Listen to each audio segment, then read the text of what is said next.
ഒരു 2 മണിക്കൂർ എടുക്കും. ഇതേ കറി തന്നെ 3/4 മണിക്കൂറിൽ ഞാൻ ഉണ്ടാക്കാറുണ്ട്. ഇത് പിന്നെ വേറെ പണികളില്ലാത്തതുകൊണ്ട് ഇതിൻ്റെ ഇടയിലൂടെ എല്ലാ പണികളും തീർത്ത് പോകാം എന്നുള്ള ഒരു ഇത് കൂടി ഉണ്ടാവാനുള്ളത്. അതായത് ഇതിൻ്റെ ഉള്ളിൽ അങ്ങനെ ചെയ്തു പോകുമ്പോൾ കുറേ സമയമെടുത്ത് കുറേ കാര്യങ്ങൾ ചെയ്യുന്നത് ഈ ഒരു ഒറ്റ ടൈമർ, നാച്ചുറൽ ടൈമറിൽ നമ്മുടെ എല്ലാ കാര്യങ്ങളും നടന്നു പോകും എന്നുള്ളൊരു സ്കീം ഉള്ളത് കൊണ്ടാണ്. അപ്പോൾ കറി ആയി, ഇനി ഒന്ന് സെറ്റായാൽ മതി. അതിൻ്റെ കൂട്ടത്തിൽ ഞാൻ ചോറും ഉണ്ടാക്കിയിരുന്നു. അപ്പോൾ അതും കഴിഞ്ഞിട്ടുണ്ട്. ഇനി പോയിട്ട് തുണി കൂടി എടുത്തു കഴിഞ്ഞാൽ ശുഭം. അടച്ചു വെച്ച് കഴിഞ്ഞപ്പോഴാണ് ഞാനൊരു കാര്യം ഓർത്തെ, ഒരു സാധനം ഇടാൻ. അതായത് മല്ലിയില കൂടി അതിലങ്ങോട്ട് ഇടണം കേട്ടോ. മല്ലിയില, സബ്സെ ശുദ്ധ മല്ലിയില, നമ്മുടെ നാട്ടിൽ നിന്നും വന്നതാണ് എന്ന് വിശ്വസിക്കുന്ന മല്ലിയില കൂടി നമ്മൾ ഇടേണ്ടിയിരിക്കുന്നു. ഇതിൻ്റെ അറ്റം ഭാഗം ഞാൻ എടുക്കാറില്ല. ഈ 2 അറ്റം ഭാഗം ഞാൻ താൽക്കാലികമായി ഇങ്ങോട്ട് ഇടുന്നു. ആരും പേടിക്കേണ്ട, ഞാൻ തന്നെ വൃത്തിയാക്കും. പിന്നെ നന്നായിട്ട് അങ്ങോട്ട്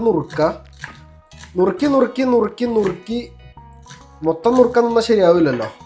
അപ്പം മൊത്തം നുറുക്കി ഇടും, പക്ഷെ വീഡിയോ വളരെ നീണ്ടുപോകും.